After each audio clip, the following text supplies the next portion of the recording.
So hey everyone, welcome back to my channel. This is Arif Akhtar. So today we will discuss about more about time and space complexity. So this is the lecture 2 of time and space complexity. So before that, again I want to tell you that is why it is important. Why it is important. So already I have discussed this in the last lecture, but again I'm discussing why, because it is important, because you should know that why we are studying this, right? So the first thing is that जैसे मैंने बोला था, like if you are solving any questions, like if you have solved a question, you have written your own algorithm, and interviewer will ask you like what is the time and space complexity of this program. If that time and space complexity of your algorithm will more than expected time and space complexity, then for sure he will ask to you that optimize it, right? So you have to optimize. So that's why we should know about the time and space complexity. So first of all, this is like in interview, sorry, okay. And the second thing is, आप जब भी leet code और code chef और किसी भी coding platform पे coding कर रहे हो, सो डेफिनेटली आप लाइक क्वेश्चन पढ़ोगे, राइट? और लेट्स से क्वेश्चन इजी है, सो आपको वो क्वेश्चन समझ में आ गया, you understand that question, right? And after that what you will do, you will implement that your approach, in the coding, right? So if that will be like more than expected time complexity, that will give TLE, time limit exceeded, right? What does it mean? Ki suppose the expected time complexity is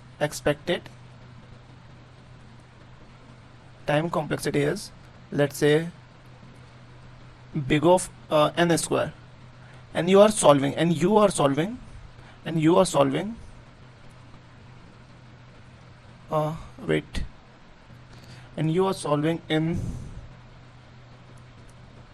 big of n cube.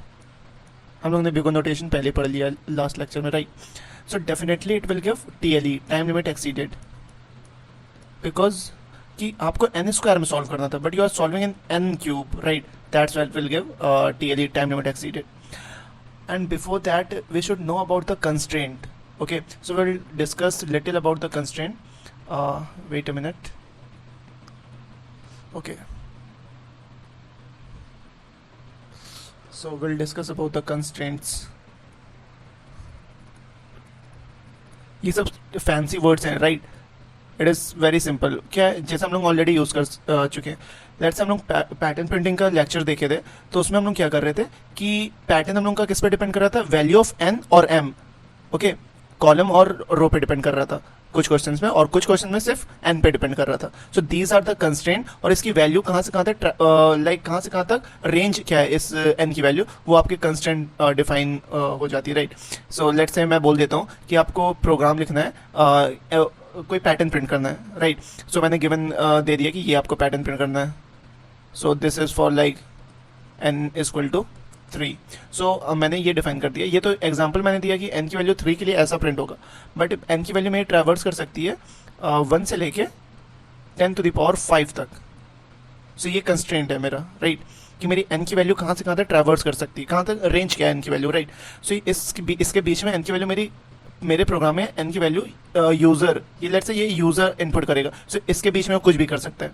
जो भी constraint given रहता है उसके अलावा user कुछ भी input नहीं करेगा. जैसे आप किसी भी प्लेटफॉर्म पे क्वेश्चन सॉल्व करो, सो जो भी कंस्ट्रेंट में गिवन है उसके अलावा आपको इनपुट में कुछ नहीं मिलेगा, right? So this is the use case of constraint. और अब जैसे आप एक्सपीरियंस हो जाओगे आप, तो आपको क्या कंस्ट्रेंट देख के आप एल्गोरिदम अपना ऑप्टिमाइज कर लोगे. कैसे? लाइक ऑप्टिमाइज तो जब स्किल बढ़ जाएगी तो वो तो ऑटोमेटिकली कर लोगे, बट आप डिटरमाइन कर लोगे कि इस पे अप्रोच आप ब्रूट फोर्स लगाओगे। लाइक आपका ब्रूट फोर्स माइंड क्या बोलता है कि आपको लेट से कुछ भी करना है जो कि ब्रूट फोर्स बोल रहा है। ब्रूट फोर्स क्या है कि जो माइंड में आया, क्वेश्चन देखा पढ़ा और उसको इंप्लीमेंट करने आप चले गए। सो ब्रूट फोर्स, लेट से ब्रूट फोर्स आपके माइंड में आया कि वो मैं एन स्क्वायर में सॉल्व कर दूंगा, राइट। बट आपका कंस्टेंट 10⁵ तक है, सो डेफिनेटली आप नहीं सॉल्व कर पाओगे। सो अभी हम लोग डिस्कस करेंगे कि एन की वैल्यू कहाँ से कहाँ तक होगी तो आप एन में सॉल्व कर पाओगे। ये जनरली कोई नहीं बताता है, बट मैं बता दूंगा क्योंकि ये एक्सपीरियंस के साथ आता है कि आप सॉल्व कर रहे हो कि कहाँ पे टीएलई फेस कर रहे हो, कहाँ पे नहीं, तो वो मैं बता दूंगा। और बिग ऑफ एन स्क्वायर में आप सॉल्व कर रहे हो तो कहाँ से कहाँ तक रेंज होगी एन की, तो सॉल्व कर सकते हो। So before that I want to show you what are the constraint. Wait a minute, like this is the Geeks for Geeks platform. So अभी मैं बस प्लेटफॉर्म के बारे में क्वेश्चन दिखा रहा हूँ, राइट। सो लेट से मैं ये क्वेश्चन, एक न्यू क्वेश्चन है, प्रॉब्लम ऑफ द डे। ये हम लोग सिर्फ इसका कंस्ट्रेंट देखेंगे। ये लाइक ये क्वेश्चन है, ओके मैंने देख लिया। और कंस्ट्रेंट लाइक देखो मुझे क्या क्या गिवन है, क्यू की वैल्यू गिवन है और क्यू क्वेरीज गिवन है, राइट। सो मैं यहाँ पे स्क्रॉल करूंगा और यहाँ पे मैं देखूंगा क्यू की वैल्यू कहाँ से कहाँ तक ट्रैवर्स कर सकती है, 1 से लेके 10⁵ तक, राइट। 1 से लेके 10⁵ और क्यू का साइज इसके अलावा लाइक 0 नहीं हो सकता या 10⁵ प्लस 1 नहीं हो सकता, right. So these are the constraint, आप यहाँ पे देख सकते हो। और यहाँ पे राइट, यहाँ पे ऑलरेडी गिवन है expected time complexity is Q log Q और expected space complexity is big of L, where L is the only used for output specific requirement, okay. Like ये आप कांस्टेंट ही लो, राइट, ये constant space है।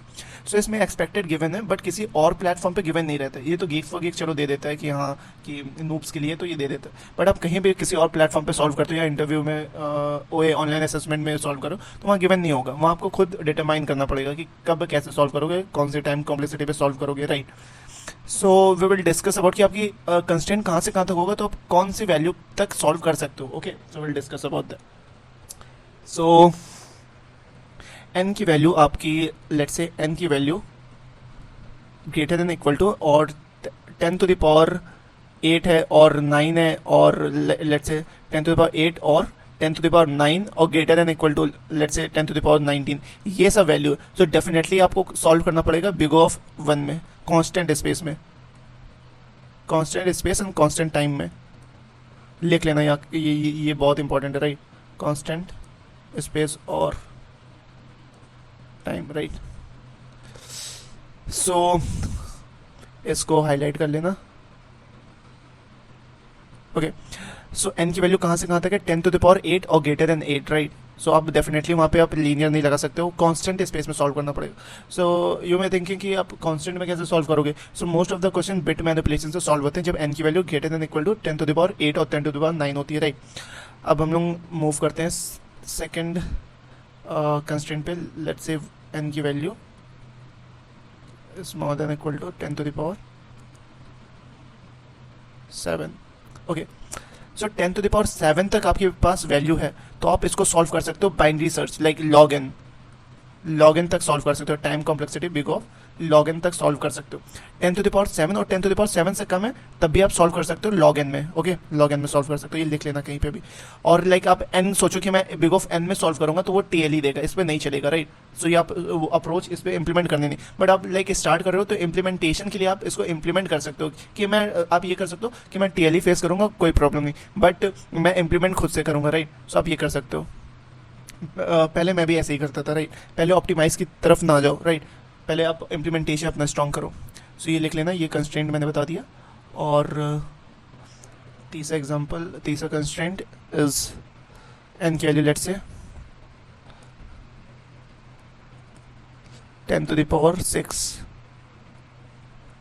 सो इस पे आप बिग ऑफ एन तक सॉल्व कर सकते हो, ओके। इस पे आप लॉग एन भी लगा सकते हो बट मैं वर्स्ट केस ले रहा हूँ, ओके। तो बिग ऑफ एन में हो जा रहा है तो डेफिनेटली आप बिग ऑफ 1 में भी कर सकते हो, डेफिनेटली आप बिग ऑफ लॉग एन में भी कर सकते हो, राइट।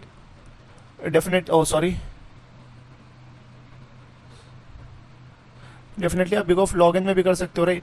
और डेफिनेटली आप big of square root of N में भी कर सकते हो। सो मैं वर्स्ट केस ले रहा, बिग ऑफ एन में हो जा रहा है तो डेफिनेटली इन सब में हो जाएगा, राइट। लाइक इसमें बिग ऑफ लॉग एन में हो जा रहा है तो डेफिनेटली बिग ऑफ 1 में भी हो जाएगा, राइट। स्क्वायर रूट में नहीं बोल सकते हैं because square root is like वो ज़्यादा ऑपरेशन लेता है स्क्वायर रूट ऑफ एन। आप वैल्यू करके मैंने लास्ट लेक्चर में दिखाई थी कि एन की वैल्यू 100 लो तो स्क्वायर रूट ऑफ 10 देता है और लॉग एन 2 देता है, ओके। सो ये हम लोग ने देख लिया। और लेट्स से एन की वैल्यू 10⁴ है, ओके। 10⁵ ऑफ 6 के लिए ये बिग ऑफ एन ही रहेगा, राइट। 10⁴ है, सो आप बिग ऑफ एन स्क्वायर लगा सकते हो, right. So big of N square mean big of N में भी सॉल्व कर सकते हो, बिग ऑफ 1 में भी, बिग ऑफ लॉग एन में भी, स्क्वायर रूट ऑफ एन में भी, right. So big of N square में सॉल्व आप कर सकते हो, राइट। और लेट्स से एन की वैल्यू 3 है, सो इसमें आप big of N square log N में कर सकते हो, और some time big of N cube में भी कर सकते हो, ओके। और इससे कम होगा तो आप डेफिनेटली आप इसमें वो कर लो कि n4 में कर सकते हो, right. If n equal to small then let's say 100 है, सो n की पावर 4 में भी आप इसको ट्राई कर सकते हो, बिग ऑफ n की पावर 4 में। और जनरली जब n की वैल्यू जब इस बहुत स्मॉलर गिवन रहती है तो उसमें डेफिनेटली क्या अप्रोच लगता है, या तो रिकर्जन लगेगा या तो डायनेमिक प्रोग्रामिंग लगेगी, हाँ यही दोनों लगता है, राइट, या बैक ट्रैकिंग लगेगा, राइट। सो हम लोग अभी इसके लिए बात नहीं करेंगे, जब रिकर्जन और बैक ट्रैकिंग पढ़ेंगे तो हम लोग डिस्कस करेंगे ये। बेसिकली आपको यहाँ से यहाँ तक ऊपर तक देखना है, राइट, जहाँ तक ऊपर मैंने बताया। सो आई होप समझ में आया होगा कि इसके बेसिस पे आप अपना एल्गोरिथम डिफाइन कर सकते हो कि हाँ कंस्ट्रेंट गिवन है 10⁶। बेसिकली अभी हम लोगों ने लीड कोड और कोडसेफ और कोड फोर्सेस पे अभी स्टार्ट नहीं करा है क्वेश्चन करना, बट डेफिनेटली जब करेंगे तो ये सब थोड़ा डिस्कस कर लेंगे तब भी, बट आपको अभी पता होना चाहिए, राइट, थोड़ा बहुत कि हम लोग स्पेस और टाइम कॉम्प्लेक्सिटी पढ़ रहे हैं तो ओके फाइन। सो हम लोग आज मैंने सोचा था 2 एग्जाम्पल लेते हैं, उसको एक्सप्लेन करते हैं कि टाइम कॉम्प्लेक्सिटी निकालने के लिए। So the first example is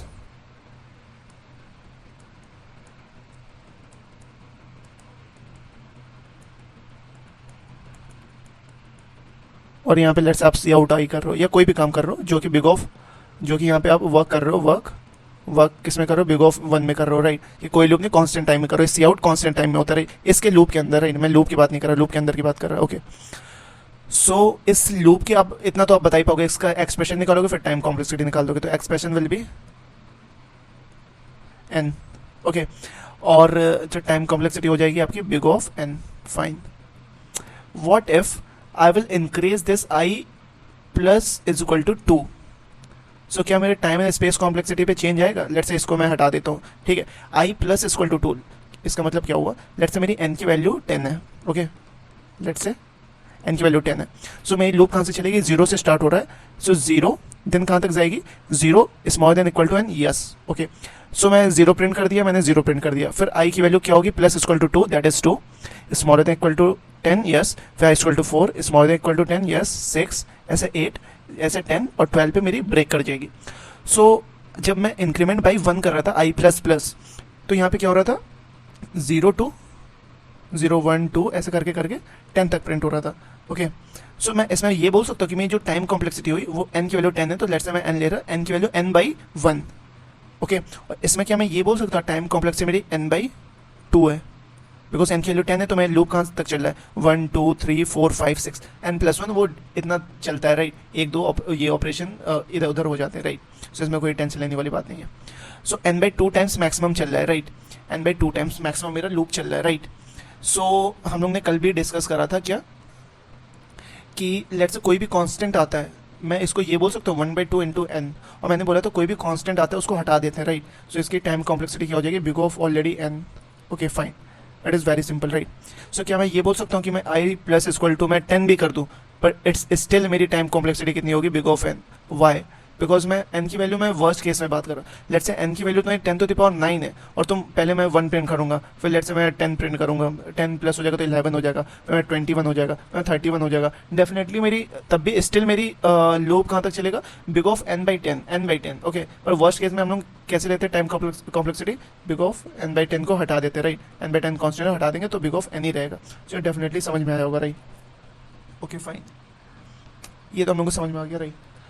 And the second example is, मैं इंटीजर नहीं लिख रहा, राइट, उतना तो आप समझ जाओगे, i is more than equal to n i plus plus, and this is for j is equal to 0 and j is smaller than I, j is not equal to I and j plus plus। और यहाँ पे आप कोई कुछ भी करो, let's say C out करो या कुछ भी काम करो, और ये इस लूप का खत्म हो, ये यहाँ पे, ओके फाइन। अब देखो यहाँ ध्यान से देखना,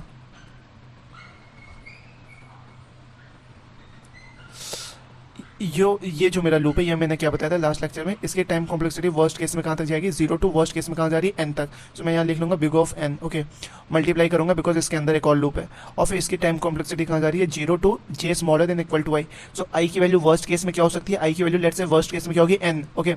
सो आई की वैल्यू जब एन होगी, आई की वैल्यू जब एन होगी, जब यहाँ पे 0 2 3 4 जब यहाँ पे एन तक आएगा तो जे स्मॉलर देन आई तक जाएगा। सो ये कहाँ तक चलेगा, 0 टू एन ये भी चलेगा, राइट, 0 टू एन ये भी चलेगा। तो इसकी भी टाइम कॉम्प्लेक्सिटी कितनी होगी, big O of N, big O of N, worst case हम लोग देख रहे हैं big O of N. So still इसकी टाइम कॉम्प्लेक्सिटी कितनी रहेगी, बिगो ऑफ, ये मेरा फर्स्ट लूप फॉर आई वाला लूप का हो गया, राइट, और जे वाले लूप के लिए ये कहाँ तक चल रहा है, बिगो ऑफ एन, एन तक ये भी चल रहा है। तो मैं ब्रैकेट लगा के मैंने लिख दिया एन। जब इसको ओपन करोगे तो बिग ऑफ क्या हो जाएगा, एन स्क्वायर। सो इसकी टाइम कॉम्प्लेक्सिटी कितनी होगी, big of N square, right, okay fine. आपको बस इतना समझ में आ गया, it is more than enough, right. और जब भी हम लोग रिकर्जन और ग्राफ पढ़ेंगे तो उसमें हम लोग और डिस्कस करेंगे, और जितने भी प्रोग्राम्स हम लोग देखेंगे हम लोग सारे के time and space complexity discuss करेंगे। स्पेस कॉम्प्लेक्सिटी मैं अभी डिस्कस नहीं कर रहा बिकॉज अभी तक हम लोग ने कोई डेटा स्ट्रक्चर नहीं पढ़ा है, राइट, हम लोग ने कोई एडिशनली स्पेस यूज़ नहीं करा है। और जो हम लोग ये इंटीजर लिखते हैं वो मैंने पहले भी बता दिया, ये सब कॉन्स्टेंट स्पेस होता है, राइट, ये सब कॉन्स्टेंट स्पेस, आप लॉन्ग ले लो, लॉन्ग, ये सब कांस्टेंट स्पेस होता है। तो इस पर हम लोग ज़्यादा डिस्कस नहीं करेंगे, राइट। जब हम लोग कोई डेटा स्ट्रक्चर पढ़ लेंगे उस पर कुछ ऑपरेशन करेंगे तो उस पर हम लोग डिस्कस करेंगे। सो अभी के लिए टाइम कॉम्प्लेक्सिटी इज लाइक मैंने इतने इनफ क्वेश्चन करवा दिए कि आपको समझ में आ जाएगा, राइट। सो आई थिंक आज का सेशन अच्छा लगा होगा। So thank you so much for watching this video. Happy coding.